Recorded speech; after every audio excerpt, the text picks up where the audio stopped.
Hi, this is Paul Stachnik from Butterscotch.com and welcome to How to Why. This is our ongoing series on the Nintendo Wii, and in this episode we're going to tell you how to set up your Wii software. So you just bought your Wii, you just turned it on, what's going to happen? Well, we're going to take you through it step by step.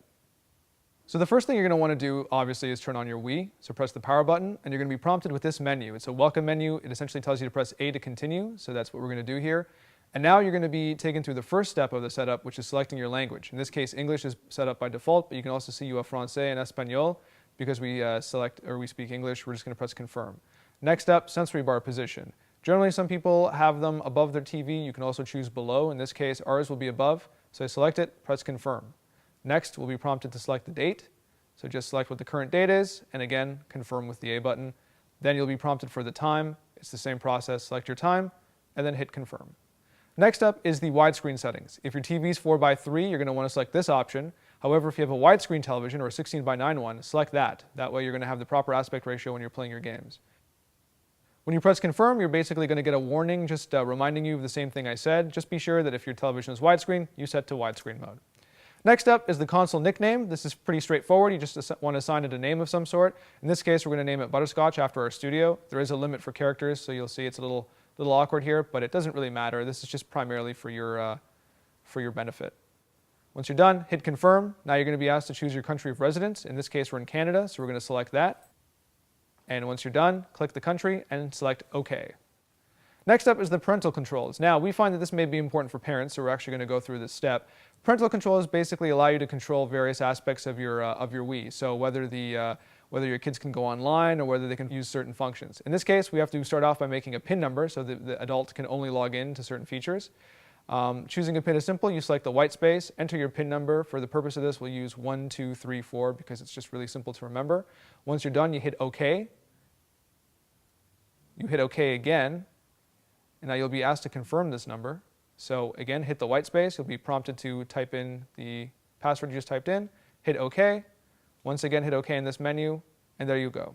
Now you'll be asked to create a security question. In this case, we're going to select our favorite sports team. Again, you're going to want to pick something that your kids can't sort of figure out, so maybe be a little more clever with this than I was. When you're done, select the OK button. It's going to basically give you two options, game settings and other settings. In this case, other settings basically give you control over functionality of the Wii. For instance, Wii Connect 24, which means if they can get mail or not, and whether they can use the Wii points, which is directly associated with your credit card, meaning they can't or buy games. In this case, we're going to restrict them from doing that. We don't want them using our credit card.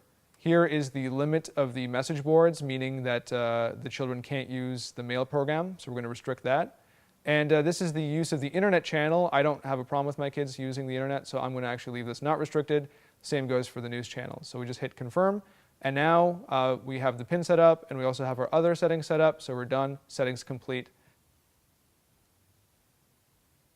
And now when you hit A, you're going to be taken to your fresh dashboard, complete with parental settings. If you go to the Wii menu and you click Wii Settings, you're going to get your Wii Settings screen. And what we want to do here is show you basically how to change the position of your sensor bar. So if you flip over to the page, you'll see sensor bar position here. There's also an option for sensitivity. In this case, if you hit the option for sensor bar position, you'll be given, again, the same option we saw before, above or below. In this case, we're going to select below as an example. If you hit confirm, it'll now adjust the position of the cursor. If you hit sensitivity, this is basically a calibration program which will allow your Wiimote to accurately get a sense of the two IR lights that are inside the Wii bar. So how this works is you're going to want to press the plus or minus buttons in the following sort of calibration menu, and then hit A when you essentially see two lights through your Wiimote. So as you can see, it's going to give you that same warning. And now you can see these two lights we have here. That basically means the Wiimote's actually working very well. However, if I press plus here, as you can see, I'm setting up the calibration to 4.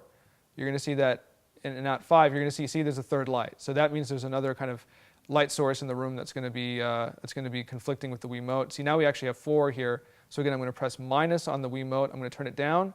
And there, we have 2 lights. That's accurate. That's exactly what we want. That's the sensor bar right there. So we hit OK. And we've confirmed our sensitivity. That means the Wiimote's going to work accurately, and we're good to go. So there you go, setting up your Wii for the very first time. In the next episode, we're going to show you how to connect a new Wiimote, or if you have a friend come over, how to sync their Wiimote to your Wii. It's always a good thing to know. So for anything we talked about in this episode, check out the show notes at butterscotch.com, and we'll see you again soon.